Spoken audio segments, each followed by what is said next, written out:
બનાસકાંઠામાં ગુજરાત પ્રદેશ કોંગ્રેસ સમિતિના આદેશ અનુસાર સ્થાનિક સ્વરાજની આગામી ચૂંટણીઓ માટે કોંગ્રેસની એક મહત્વપૂર્ણ બેઠક અને સેન્સ પ્રક્રિયા યોજાઈ હતી।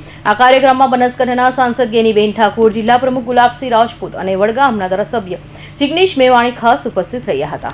બનાસકાંઠાના સ્થાનિક સ્વરાજની આગામી ચૂંટણીઓ માટે બેઠક અને સેન્સ પ્રક્રિયા યોજાઈ હતી।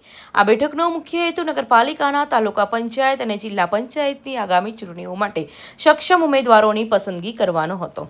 શહેર અને તાલુકા પ્રભારીઓ બાબુજી ઠાકોર, મુકેશ દેસાઈ, શંકરજી ઠાકોર અને સુરેશભાઈ પટેલની હાજરીમાં ચૂંટણી લડવા ઈચ્છુક ઉમેદવારોના ફોર્મ સ્વીકારવામાં આવ્યા હતા। આ સાથે સેન્સ લેવાની પ્રક્રિયા હાથ ધરવામાં આવી હતી। સભાને સંબોધતા સાંસદ ગેનીબેન ઠાકોરે અને ધારાસભ્ય જિગ્નેશ મેવાણીએ વર્તમાન ભાજપ સરકાર અને પોલીસ વહીવટ પર આકરા પ્રહાર કર્યા હતા। તેમણે જણાવ્યું હતું કે સત્તાધારી પક્ષ સામાન્ય જનતાને અવાજ દબાવવાનો પ્રયાસ કરી રહ્યો છે।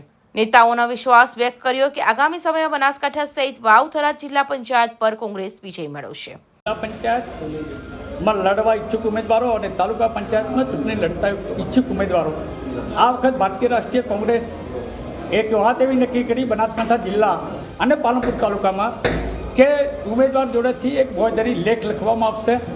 એને ભવિષ્યમાં કોંગ્રેસ પક્ષના વ્હીપનું, કોંગ્રેસ પક્ષના આદેશનું એ ચુસ્તપણે પાલન કરે, ન કરે તો એના માટે આ વખતે એક બાંયધરી લેખ સ્ટેમ્પ ઉપર નોટરાઇઝ કરી અને આપવાનું રહેશે એવું અમે નક્કી કર્યું છે।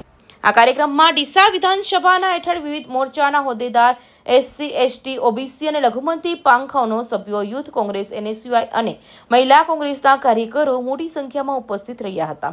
અગાઉની ચૂંટણીઓમાં વિજેતા કે પરાજિત થયેલા તમામ સદસ્યો અને પાયાના કાર્યકરોએ સંગઠનને મજબૂત બનાવવા શપથ લીધા હતા। કૌશિક પટેલનો report, Hind TV news, Surat.